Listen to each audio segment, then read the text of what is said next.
Okay, we're still on the subject of waves, including sound. In fact, this video might end up finishing chapter 19 and spanning into chapter 20 some. The first thing I want to talk about is another application of superposition of waves and interference, where you have constructive and destructive interference. I'm not going to do anything quantitative with this. I just want you to see a phenomenon because it kind of leads into some other things as part of a family. Part of a big family of phenomena. Okay, imagine this. Imagine you got this kid, or if you can tell what I'm drawing here. Here's a kid.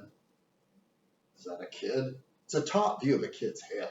Anyway, he is in the little kiddie pool area at one of those little local lake things. I'm not sure, whatever. Safe place while his parents are off sunning themselves, hopefully watching.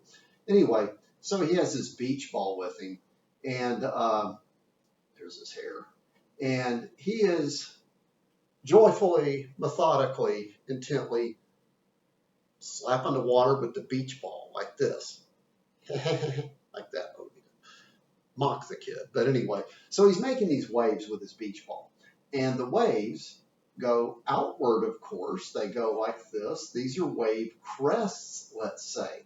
See the wave crests propagating outward?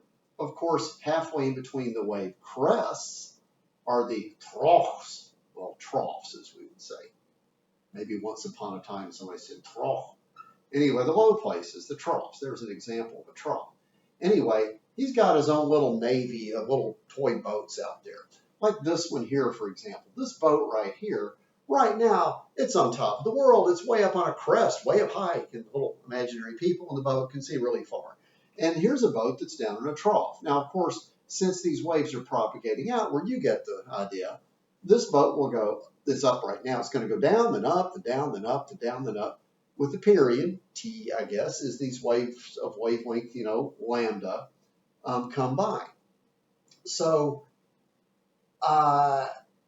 he's enjoying his day at the beach. Anyway, or a whirlpool. But along comes someone else. A girl comes along, and she looks over. Ooh, her eyes poke. Her eyes poking out. Anyway, she looks over. That's really disturbing. Sorry, that's her hair. Anyway, so she's holding the ball too, and she decides to do this in unison. It looks like such a good idea. So she starts slapping the water with her beach ball, and out go her waves. And since she does it in perfect synchrony with him, these waves go out like so. They look just like this. Those are her crests. And here's the troughs of her waves going outward also. See them going out like that? Oh my goodness, look what has happened. This boat of his, this one right here, that was up on his crest, it's also up on her crest. And we have two waves in the same place at the same time. You know how you do this. It's called superposition. Not just a great place to be, but how you add waves, how you find their combined effect. So right here we have a case of constructive interference where the two are adding up to make more than either one alone. In fact, if these waves happen to be identical, then it's twice as high up as it would have been with him alone. Not a big surprise. Now this boat, almost in the right place, this boat right here is down in the dumps from his wave and from hers. Is way down low. It's twice as low as normal. What about this boat right here? His wave is currently telling it to go up. Her wave is telling it to go down. So those two are combining to make up and down makes neutral. That boat is not displaced from the average level of the water. It's just at medium height. The interesting thing is to look and see what happens as time goes on. This boat here, which is currently way up high, king of the world, way up high on a double high crest, you can see that his trough will arrive half a period later, but so will her trough, her next trough. Now it's going to be extra down low. But hey, be patient, because a half cycle after that, his next crest gets there, and her next crest gets there. Now that boat's double high. So in other words, this boat will go way up and way down, and way up and way down and way up and way down. And it's not the only one. What I'm going to do is I'm going to show in red all the places I can find where boats are going crazy. Boats are going crazy anywhere you have a crest on a crest or a trough on a trough. So that would be here, here, here, here, maybe down here somewhere, those places. And I'm going to connect them with a line. I'll show you what I mean by that in a minute. Any other places like that? Yeah. Here's one here, here, here. Notice I'm searching for places with a crest on a crest or a trough on a trough, because that's going to be a place with a really big amplitude of vertical motion there. Now, there's one, and it looks like there's one here. There's a whole bunch of them. All these places, I'm looking for, all these places have a crest on a crest or a trough on a trough. They're continuously experiencing constructive interference. Now, there are more. I just don't feel like drawing them all. They're more fanning out off to the side. Let me use blue to show something else. Blue is going to be where you have one wave says go up, the other says go down. So, for example, right here or right here. Oh, in other words, halfway between the red lines, you're going to get these blue lines, which are places where they're always arguing. It's always destructive interference. It's kind of like, I don't know, when you encounter somebody in the hall and you go one way and they go the same way and then they go that way and it kind of, you never get anywhere. I'm not sure that's the best analogy, but it somehow popped in my head.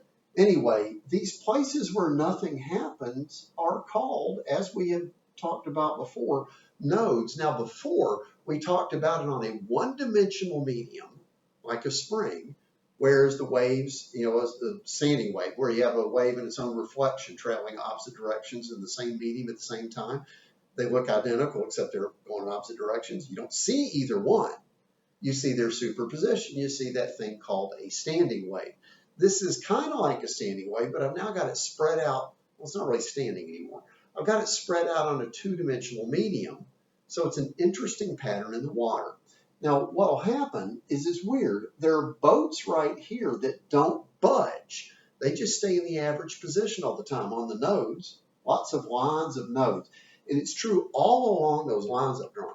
And I bet you can guess what the name of the red ones is. Yep, antinodes. Antinodes.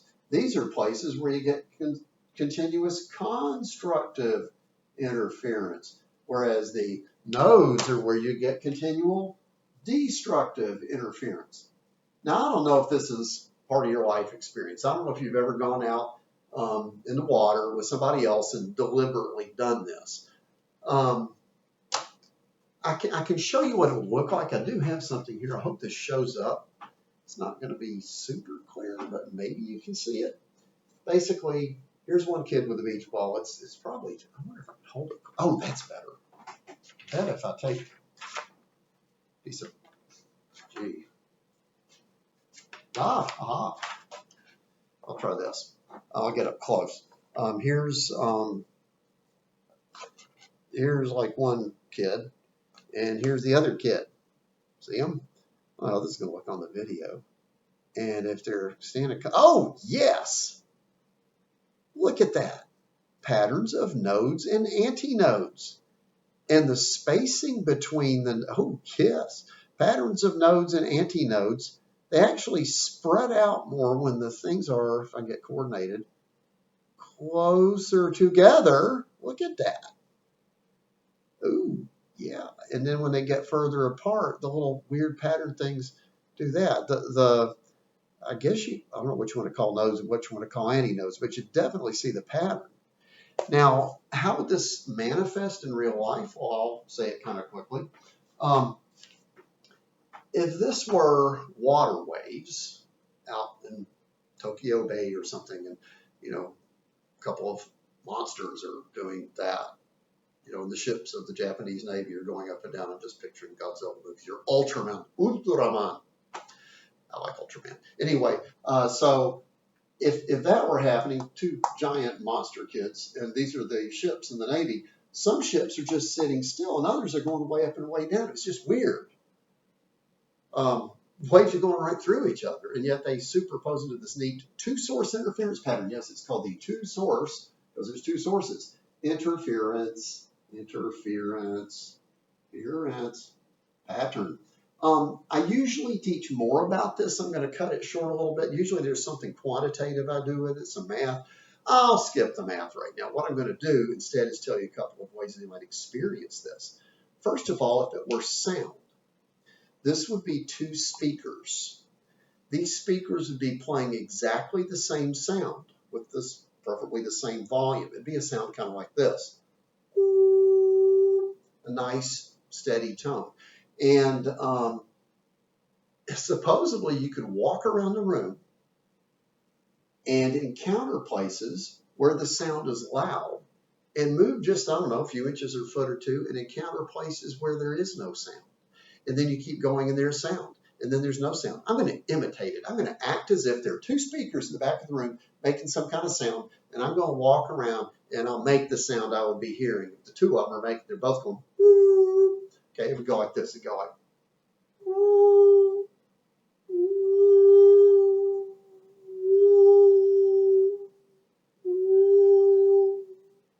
woo, as I walk through antinodes of loudness and nodes of silence. I have heard that.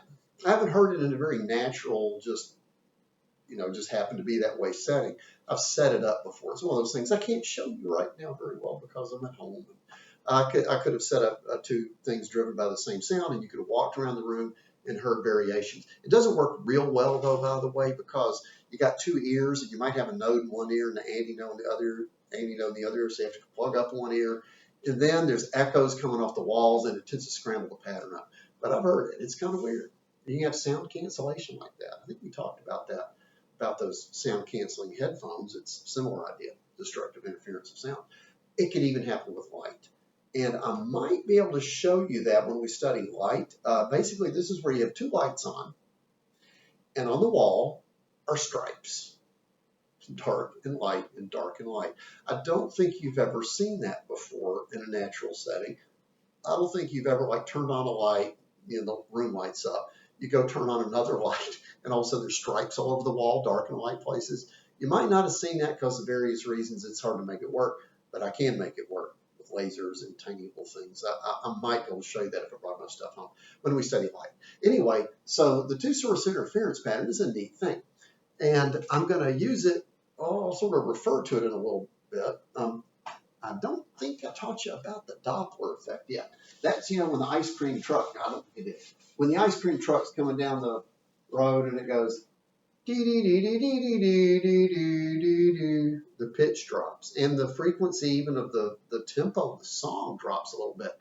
It's usually very slight unless the ice cream truck is really going fast because the police are after it, because I don't know what the ice cream truck people did. But anyway, bless the ice cream people. Anyway, so anyway, the Doppler effect. Let me show you that works. Oh, squeaky. Okay, so what if we had, this is, I'll keep drawing, see if you can figure out what it is. It's not going to be a very good drawing. I'm trying.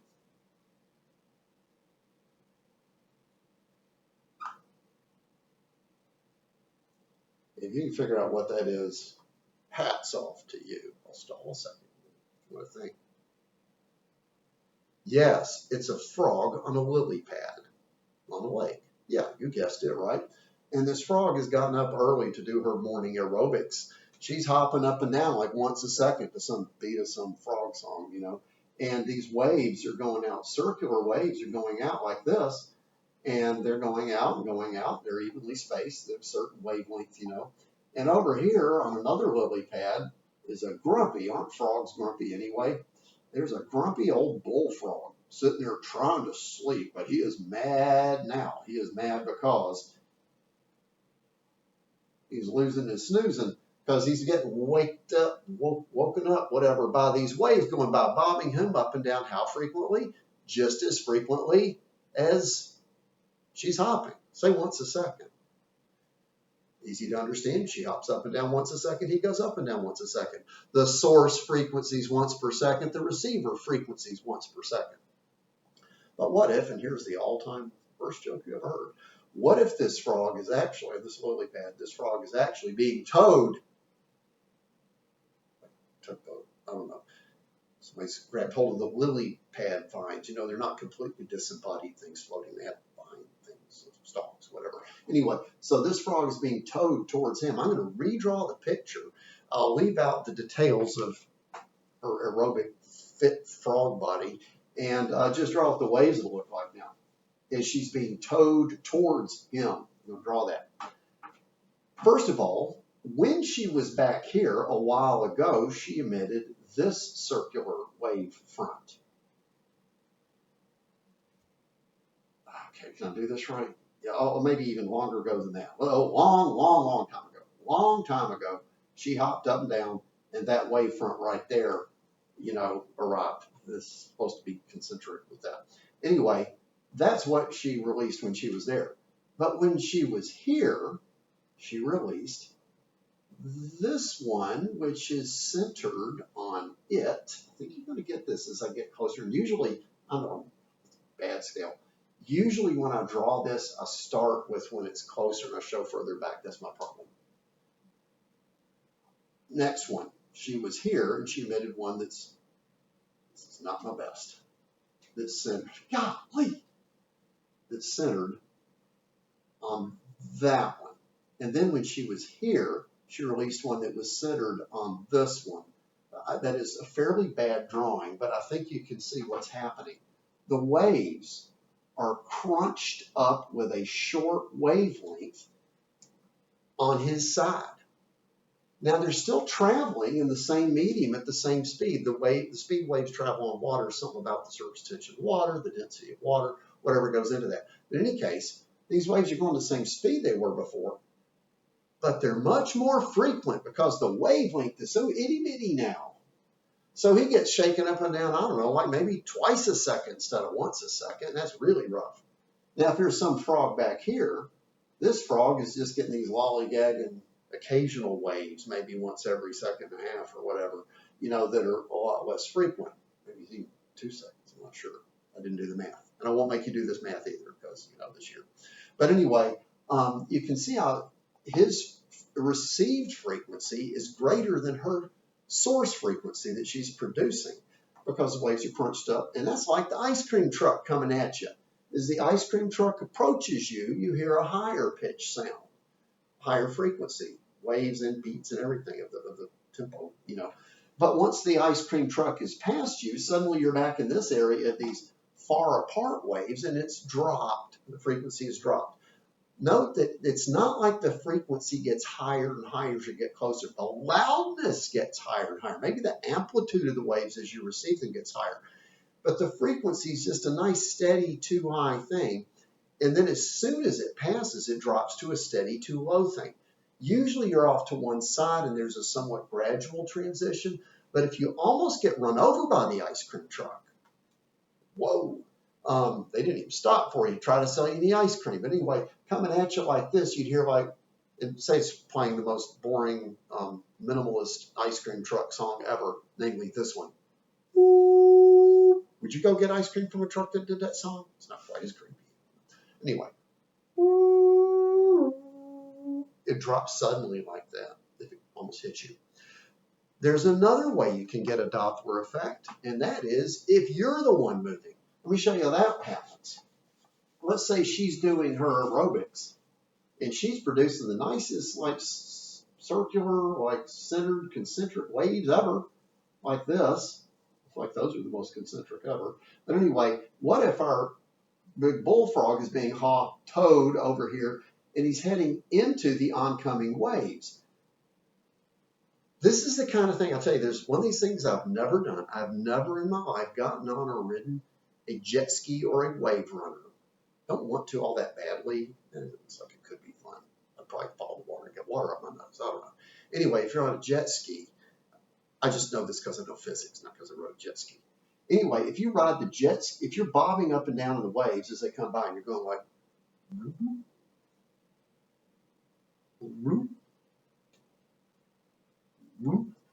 as they come by steadily, and you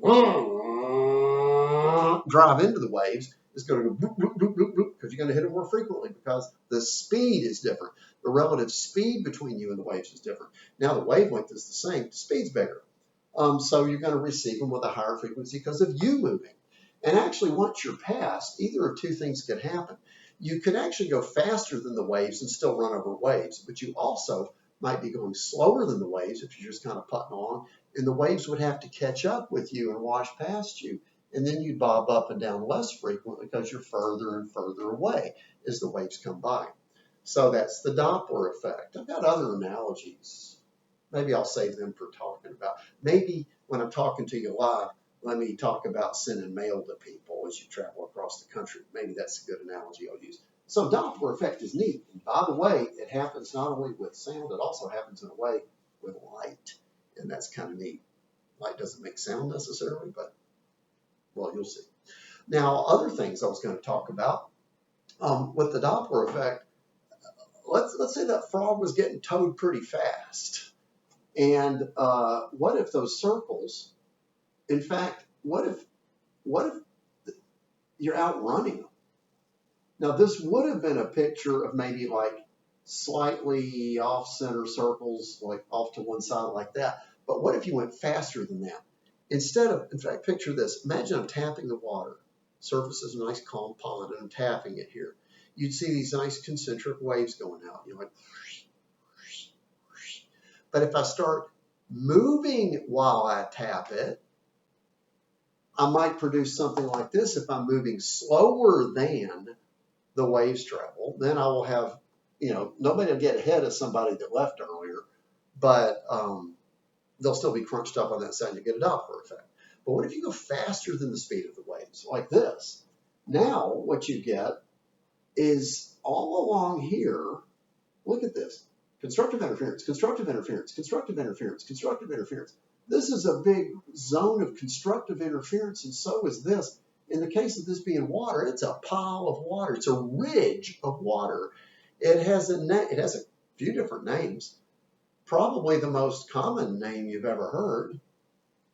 It's kind of like the opposite of being asleep is being awake. This is called a wake. It's a wake if it's in water. People call it that. You know what I mean? This motorboat comes by. And the faster the boat goes, the more narrow the V shape. That's a fast boat. This is a slow boat. If the boat goes slower than the waves themselves, it doesn't even make a wake. It just makes non-concentric but enclosed circles. So this is a wake. It's a zone of constructive interference. Now, you know that, it's like comes up, hits the dock, you know that one. Or maybe you ski. I've water skied like a few times in my life, ditched a lot, never did it again. I think the last time I did it, I was 19. Anyway, if you water ski, some people like to jump over the wake and things like that. There's even wakeboards, aren't there? Yeah.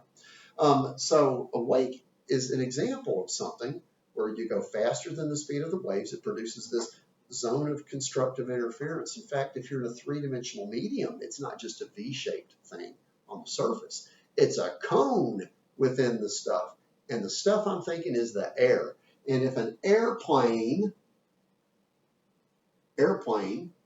is traveling faster than the speed of sound, it will produce a wake in the air. It's a conical shaped zone of high pressure. And when it reaches you, when it hits you, I used to hear these things when I was a kid, back when they used to hot dog it with planes maybe flying out of Dobbins or Warner Robins down there. Planes would be going supersonic every now and then. You'd be sitting eating dinner, and all of a sudden, and the pictures would shake on the wall. Never broke any of our windows, but I think if they fly around, they're gonna break windows places, and so they quit doing it because there's a law against it, I guess. Anyway, that's called a sonic boom because it makes a big boom and it's sonic. The last time I heard one was kind of an interesting case, and I was embarrassed. I'll tell the story really fast. Back when I was coaching track, I was in the field house of the out by the ball field, near the track. Of course I was. Anyway, so we were having a meeting after practice, the coaches were, and there was this big thud. like something fell on the ceiling. And we all looked at each other like, what the heck was that? And multiple of us were thinking the same thing. It sounds like something hit the roof, like maybe a ball hit the roof. That was the loudest ball we ever heard. And I was entertaining the hypothesis that it was a softball from softball practice going on out there. And as if on cue, a girl walks in, puts some softball bats up and walks out as if to confirm, yes, it was a softball. And I was thinking, like, what the heck, weird physical phenomenon amplified the softball like that. So I went home puzzled about that a few minutes later, got home, and my wife says, I think a branch fell on the roof today. Really? Why? It was like this real loud thud. I think I went up on the roof to look, and there was no branch. I thought, like, that's weird. I heard a loud thud. And I left it at that. The next morning, a student says, hey, did you hear the space shuttle fly over yesterday? I said, yes. Figured it out that quick. It was the shuttle flying on a polar orbiting mission where it flew in over, came almost like over the North Pole or something. Not quite, but over Minnesota, and it was on its way to Florida, and it went right over Atlanta at about maybe 200,000 feet and laid down a sonic boom. Yep. Anyway, might have heard one. Shock waves. There, we got that. Now, there's some other phenomena I want to jump right into, and I got a little time here. I'm going to start these. There's another thing. It's related to these things.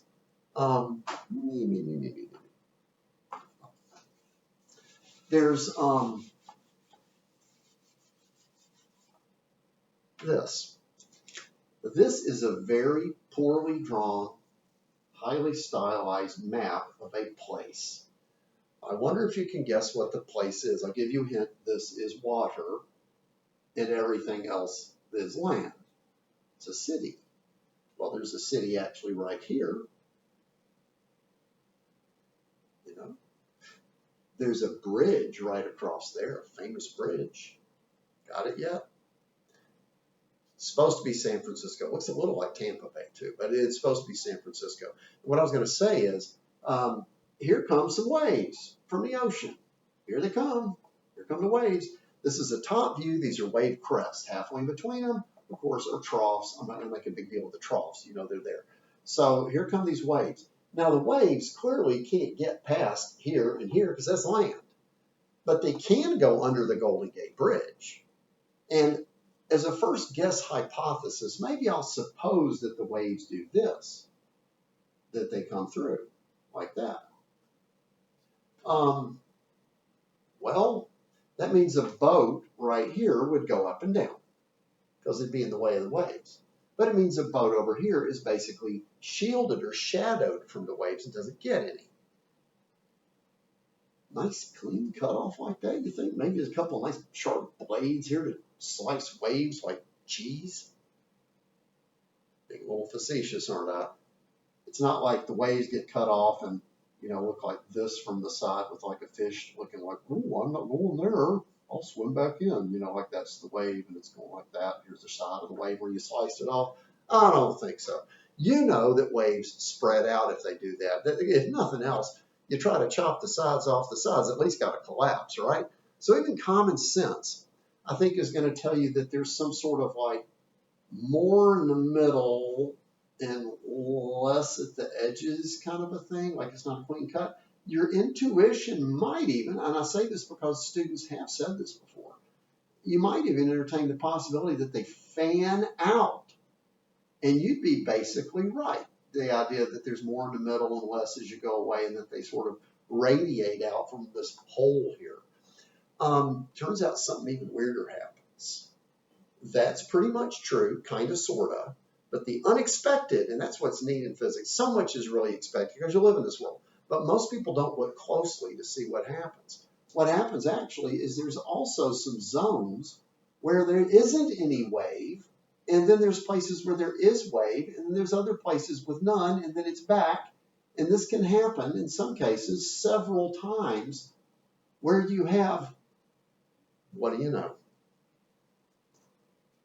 Nodes and antinodes. Oh, yeah, like that. Yeah, you can see them. Now, it's a little different reason, and I'm not going to get into the math of this. I'm not even going to get into the picture too much. I'll do one of these little quick hand-waving, see, it's related kind of explanations. I'll try that. But in any case, it's related to the two-source interference pattern. It turns out you can explain the existence of this antinode and this node and this next antinode, and so forth. And it's really kind of weird. That means you'd actually have rougher water a little off to the side than you would at some intermediate place. The roughest water would be right in the line of sight, right down the middle. But you'd have a calm place and then some rough water, and a calm place and some rough water. Progressively less rough as you go out, though. This is called diffraction. It is a spreading of waves. I'll say it. I won't write it out right now. I'll say it carefully. It is a spreading of waves upon encountering an opening or an obstacle. When waves run into something, they try to bend around it, go around corners, fan out through openings, stuff like that. Sneak around edges of stuff. It's weird, but not completely unheard of, quite literally, because it means, for instance, if this was a door, an open door, and someone was playing music out here, and there were sound waves and not water waves, that you could hear the music best right down the middle. But you could still hear the music off to the side some because it fans out and it spreads. What is a little odd is to imagine the places where you don't hear it at all. Frankly, it takes one of those highly rigged situations with a song like "Ooh" and a certain width door, and you cover up one ear and you walk around and you'll hear something like I did before with the two-source interference pattern. This is called diffraction. One thing I'd like to say about diffraction is that you remember how when I'm not going to explain this so much as just show you again. It's related to two-source interference patterns. For the very curious of you, I could make this point, I'll say it quick, that I could take pairs of points, like a point one on one edge and one halfway across. Imagine they're emitting little circular waves that you don't even see, and pair them off and get a two-source interference pattern. And I could use other little pairs and make a mathematical argument, do calculus, and I'm not going to do that to you. But anyway, you can prove that diffraction is a result of multiple source interference, infinite source interference. So anyway, one thing it has in common with the two-source interference pattern is this thing you saw where when they get closer together, it spreads out more. So it's kind of like this. It's kind of like if these are nodes and antinodes and you pinch the opening down narrower, close it off some, narrow the door, it's like, okay, I made that sound to freeze it into your memory. Well, I made a different sound. Anyway, just imagine that. The narrower the opening, the more they spread. Also, the longer the wavelength, the more they spread. Let me give you an example that you might have possibly witnessed with that. Imagine the band, the marching band, I guess, is playing, and they've got every kind of sound, you know, all the way from tubas to piccolos, with high-pitched things. Tuba waves are long. Piccolo waves are short. What if you walk through the opening between two buildings? Or you walk past, I mean, it's like this, you know, it's like, here's a building, here's a building. I know, it's like the Moss Hall and the Carlos Science Center, and the band's playing out here. The band is playing, and they're making all kind of waves. They're making short waves, making long waves, making all kind of waves. What if you're walking around? Now, if you get right between Moss and Carlos, you can probably hear the band just fine. They're playing out by the greenhouse, I guess. You can hear them just fine. You can hear the tubas, you can hear the piccolos, you can hear the whole thing. But what if you're over here behind Carlos or behind Moss? What do you hear better, the tubas or the piccolos? I'm not talking about how loud they are. I'm talking about the frequency. Yep, the tubas. Low frequency, long wavelengths, because remember V equals F lambda, so low frequencies mean long wavelengths for a given speed. The tuba waves are going to spread all over the place. You hear tubas from every which way. Tubas coming at you all over the place. Where's that tuba? The piccolos are highly directional. You might even know this from speakers like woofers, subwoofers, whatever speakers. It don't matter which way you point them, you're going to hear it anyway, just about. Little tweeter things, little high-pitched stuff, kind of got to position them more carefully. Not that I'm an audiophile, I know much about that, but I'm aware of this. Anyway, that is called diffraction. I have a couple of other words I wanted to talk about, but we're up to 34 minutes. Sometime soon, I need to talk about reflection and a really neat one called I just said reflection. Okay, reflection, refraction. There for next time. Doppler effect, two-source interference pattern, diffraction. I guess that'll do it for one video. And we'll talk later.